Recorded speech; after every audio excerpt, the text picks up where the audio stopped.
This is a clip from an earlier live stream. I know you're going to like it, so the link to the full video is down below. Check it out. I'll see you over there. He's in trouble because conspiracy is the one thing no one in prison wants to have attached to them. And that's what he's looking at. He's looking at, I was wondering earlier what the charges are going to be. And then I thought, it's probably going to be conspiracy. And then when I saw it, yep, it's conspiracy. So, and people don't understand when you conspire, here's the way conspiracy works, ladies and gentlemen. When you conspire to do something, you don't even have to be involved. If Jason and I, let's say Jason and I and 5 of you guys got together and we were talking about doing something, what we were talking about doing and planning to do something, we don't even have to know it's illegal. That's number one. Wow. As long as it is illegal. We plan to do something, whether you knew it was illegal or not is not the point. But then I decide I'm not going to take part in it. I let Jason and the other 5 of you guys go and do whatever we plan to do or we talked about doing. I let them do it. Guess what? I'm still guilty. That's why conspiracy, that's why people in prison, that's why there are a lot of guys in prison because of conspiracy. I wasn't in on it. Wow. Yeah, but you were on that phone call. Yeah, but you told them where to go. I know a guy writing it, well, he's out now, who was in prison. He had a 12-year drug conviction because somebody asked him to hook him up with somebody else. He says, I'm out of the game. I don't do this anymore. Call Charlie. Oh, he called Charlie. And the feds were listening. So guess who gets picked up? Charlie, the guy who told him to call Charlie. That's how this works, ladies and gentlemen. And it has never failed in the courts. This conspiracy issue is ironclad. I shouldn't say ironclad, but it's pretty tight. Don Lemon is in trouble. When I saw, and then they confirmed that it's going to be conspiracy. Yeah, Don is in trouble. He's in a lot of trouble. Yeah, I agree 100%. And then, of course, I still don't understand how somebody can look at and they just kind of like shoehorn the last one in there, the count 2, the FACE Act. Which one is worse? Which one is worse, the FACE Act or conspiracy? Well, you throw these in there because it's a little bit different than the state court. So sometimes the overcharging can get you in trouble, but not so much of the federal court because this is not going to be a jury trial.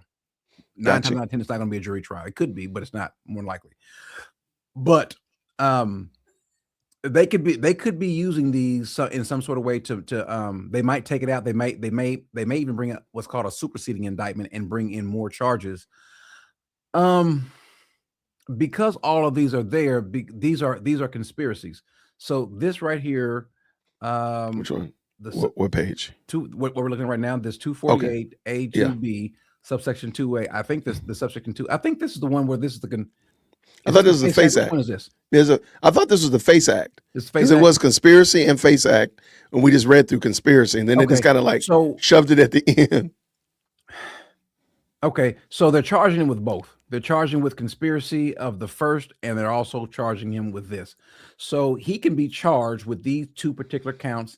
And here's the problem with this for him: both counts he can be found guilty on both of these counts.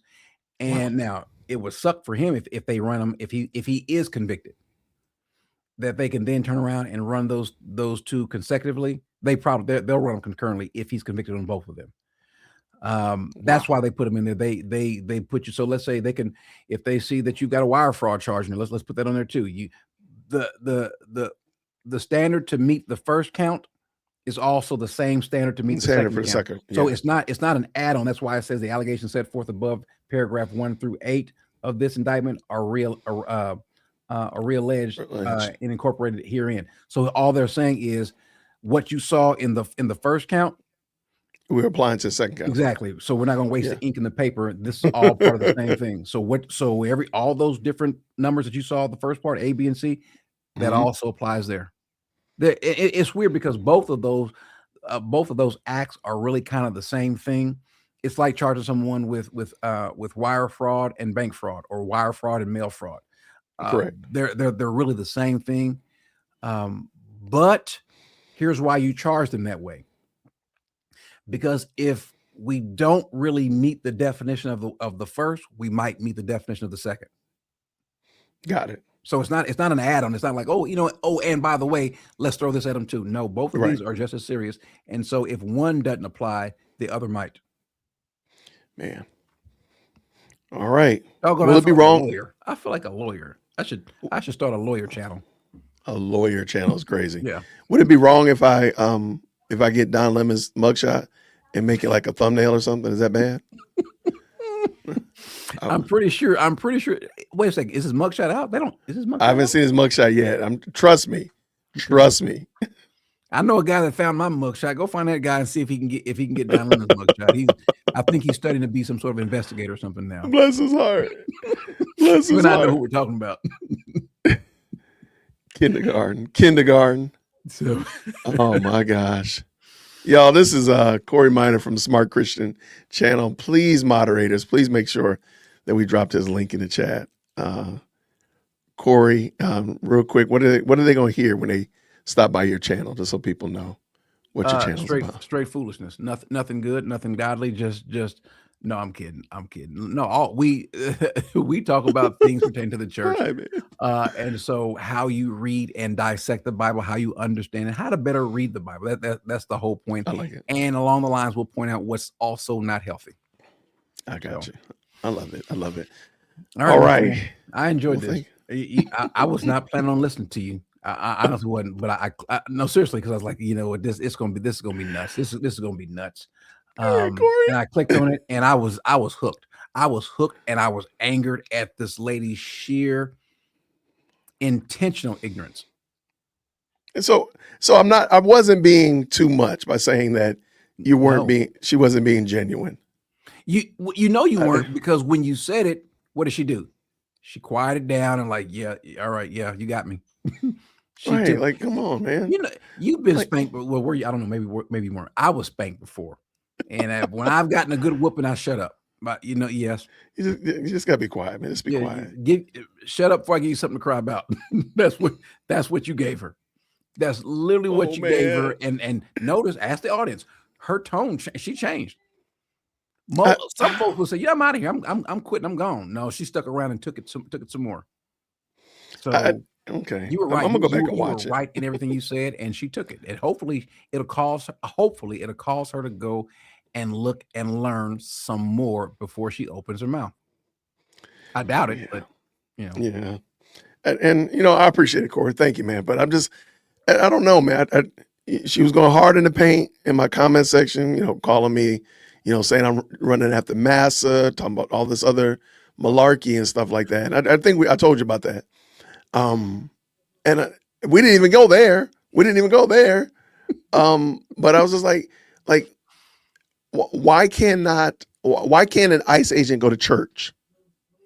Like she sounded like she's okay with a prostitute going to church, but you didn't have a problem. But an ICE agent can't go to church. So if we employ an ICE agent, and it's literally their job, they are hired to go and bring in the people who have deportation orders, who've overstayed their visa or what have you.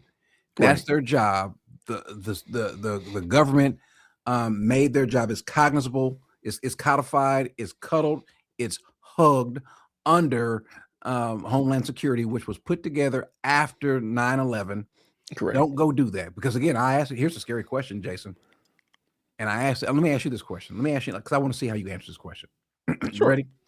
Okay, here I come. How many people over the last 5 years, the last 4 years, how many terrorists have come into our country across the border? The Democrat Party would tell us none. What's the actual answer? There's one actual answer, and it's scary. Oh, we don't know. That's it. We don't know. Oh, woo! I don't know. We don't know. We don't know how many terrorists, because we know we've caught people. We have literally caught hundreds of people who are on the terrorist watch list, who've come through the southern border, who've come through our ports, through even the northern border. Yeah. What about the ones we didn't catch? They're here. So the very reason why we even have ICE, why we have Homeland Security, is because of what happened on 9/11, because these people were in the country illegally and no one was, people were asleep at the wheel.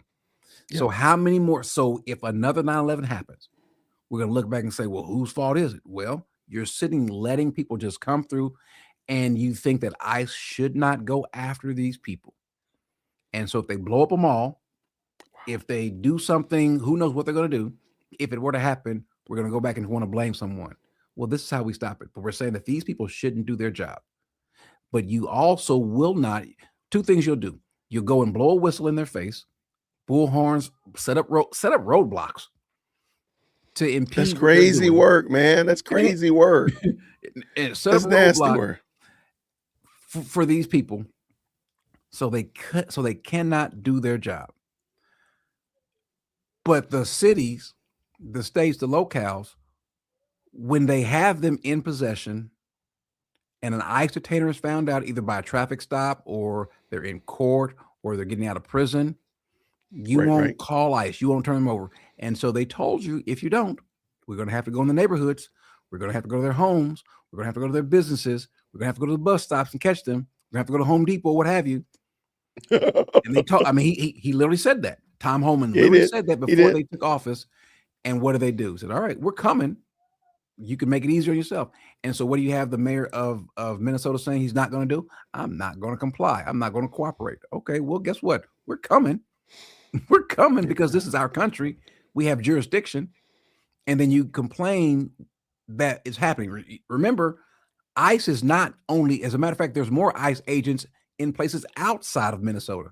Correct. How many ICE agents are here in Texas? The number dwarfs what's in Minnesota. But you don't see it. You don't see any what you're seeing on TV now. Wait, the number dwarfs or it dwarfs? Okay, yeah, I think you're right. You the number of ICE agents active here in Texas is far larger than what you see in Minnesota. Yes, there's a bunch of ICE agents out there. Same thing probably in California, New York, Florida, and the other larger states.